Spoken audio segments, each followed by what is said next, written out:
Korea has fired multiple ballistic missiles towards the sea of its east coast.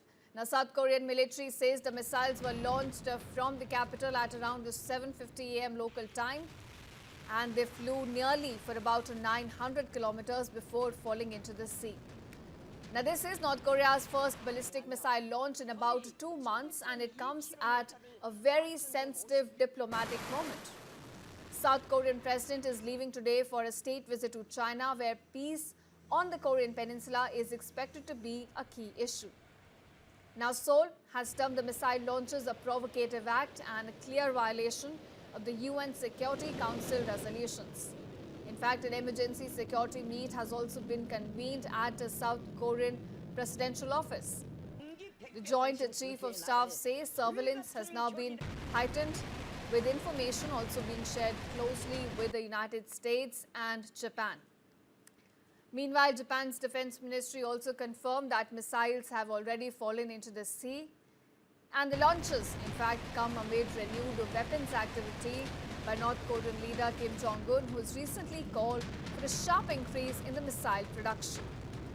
Meanwhile, Seoul says it expects China here to play a constructive role in promoting dialogue and stability on the Korean peninsula.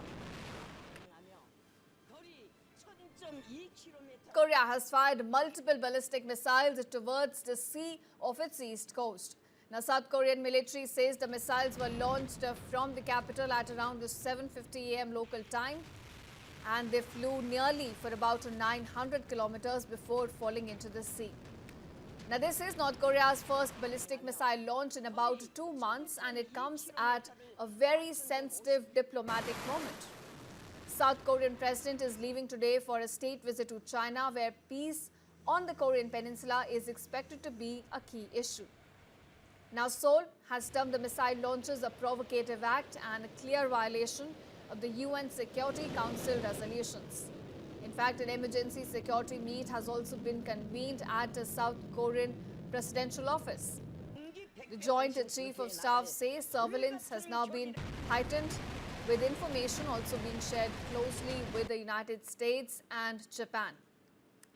Meanwhile, Japan's defense ministry also confirmed that missiles have already fallen into the sea, and the launches, in fact, come amid renewed weapons activity by North Korean leader Kim Jong-un, who has recently called for a sharp increase in the missile production. Meanwhile, Seoul says it expects China here to play a constructive role in promoting dialogue and stability on the Korean peninsula.